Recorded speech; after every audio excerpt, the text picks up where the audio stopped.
पूजनीय गुरुजन एवं प्यारे भारतवासियों, भाइयों और बहनों, 28 अक्टूबर भगिनी निवेदिता जी के जन्मदिवस की हार्दिक शुभकामनाएं। आइए आज मैं उस परिवार से आपको मिलवाता हूं जो परिवार मातृभूमि सेवा संस्था का सक्रिय सदस्य है। आज इस परिवार का हर सदस्य मातृभूमि सेवा संस्था का भाई बहन और बेटियां हैं। मित्रों,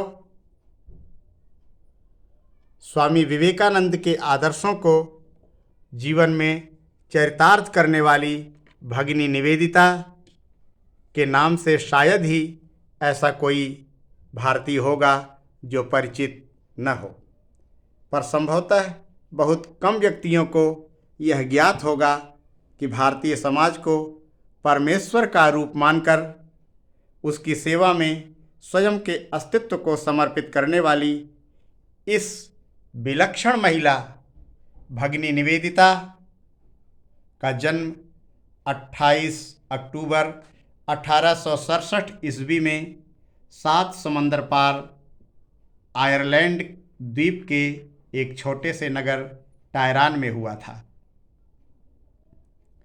इनके माता पिता मूलतः आयरलैंड निवासी होने के कारण स्कॉच कहलाते थे। पिता मिस्टर सैमुअल नोबल एवं माता लेडी हैमिल्टन विवाहोपरांत अनेक वर्षों तक निसंतान रहे। प्रभु की निरंतर आराधना से उन्होंने संतान की कामना करते हुए यह मनौती मानी थी कि संतान होने पर वे उसे प्रभु की सेवा में समर्पित कर देंगी। उनके दादा जॉन नोबल आयरलैंड के अल्स्टर जिले में पादरी थे और इनके पिता धर्मोपदेशक हुआ करते थे। भगिनी निवेदिता का पूर्व नाम कुमारी मार्गरेट नोबल था। इन्होंने बचपन से ही धर्म और समाज सेवा कार्यों में बढ़ चढ़ कर हिस्सा लिया। इसी दौरान कई अविवाहित धर्म प्रचारकों के चारित्रिक दोहरेपन को देखकर तो इनकी धर्म से कुछ समय के लिए आस्था ही उठ सी गई थी, पर दैवयोग से तभी कुमारी एवेंजर कुक से लेडी इसाबेल के निवास पर स्वामी विवेकानंद के द्वारा एक गोष्ठी को संबोधित करने की सूचना पाकर ये अपनी दार्शनिक व आध्यात्मिक पिपासा को शांत करने के लिए दौड़ पड़ी और स्वामी विवेकानंद जी से इतनी प्रभावित हुई कि उन्हें अपना गुरु ही मान लिया। भाई रिचमंड और माँ लेडी हैमिल्टन के सहर्ष स्वीकृति के बाद 28 जनवरी 1998 को बोम्बासा नामक जलयान से भारत आकर ये भारत माँ की सेवा में ही समर्पित हो गई।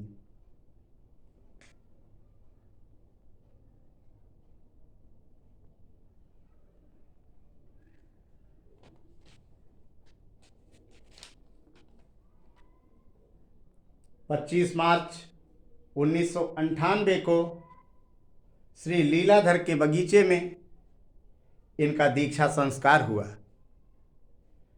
शिवार्चन के उपरांत स्वामी विवेकानंद जी ने इनके माथे पर त्रिपुंड लगाकर इन्हें निवेदिता नाम दिया। 13 नवंबर 1898 को शारदा माँ के आश्रम में भगिनी निवेदिता के संचालन में रामकृष्ण बालिका विद्यालय की स्थापना हुई। परम सम्माननीय मंच, पूज्य स्वामी जी, उपस्थित बहनों और बंधुओं, आप लोगों के सहयोग से यह विद्यालय बहुत सक्रियता के साथ शिक्षा और संस्कार का कार्य कर रहा है। अभी हमारे पास 50 छात्राएं हैं। जल्द ही हम बड़ी उम्र की महिलाओं के लिए धर्म, समाज, रक्षा, कढ़ाई, सिलाई की कक्षाएं आरंभ करने जा रहे हैं। अगर आप लोग का सहयोग और आशीर्वाद इसी तरह बना रहा तो जल्द ही हमारे यहाँ से निकलने वाली हर एक छात्रा अच्छी गृहिणी, अच्छी माँ, अच्छी बेटी, अच्छी बहन बनने के साथ साथ राष्ट्रभक्त नागरिक बनकर देश का नाम रोशन करेगी। इनके सेवा कार्य से प्रभावित होकर रविंद्रनाथ ठाकुर ने इन्हें लोकमाता की उपाधि से विभूषित किया। 4 जुलाई 1902 को अमावस्या के दिन अपना संपूर्ण उत्तरदायित्व निवेदिता को सौंपकर स्वामी विवेकानंद जी ब्रह्मलीन हो गए। उसके बाद निवेदिता ने संपूर्ण जिम्मेदारियों का निर्वहन करते हुए अपनी बहुमुखी प्रतिभा से अनेक प्रकार के कार्य करते हुए भारत माता की लाडली बेटी बनने का गौरव प्राप्त किया। आध्यात्मिकता के साथ साथ स्वातंत्र समर में भी बढ़ चढ़कर हिस्सा लिया। भगिनी निवेदिता के विद्यालय में प्रतिदिन सरस्वती वंदना के साथ साथ वंदे मातरम का स्वर भी गूंजा करता था। 13 अक्टूबर सन 1911 को भारत माता की इस सुपुत्री ने दार्जिलिंग में सूर्य दर्शन कर अपनी यह लीला संपन्न की। प्रसिद्ध क्रांतिकारी रासबिहारी बोस ने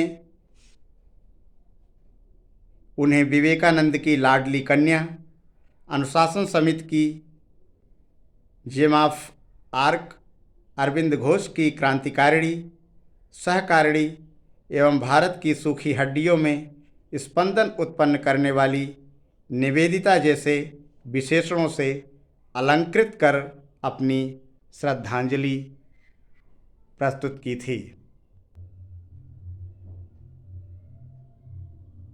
दीदी, क्या अपना भारत अब विश्वगुरु नहीं बनेगा? नहीं, हमारा भारत बिल्कुल बन सकता है विश्वगुरु। जिस दिन हर धर्म और संप्रदाय के लोग एक साथ एक स्वर में भारत माता की जय और जय हिंद वंदे मातरम बोल देंगे, उसी दिन भारत विश्वगुरु बन जाएगा।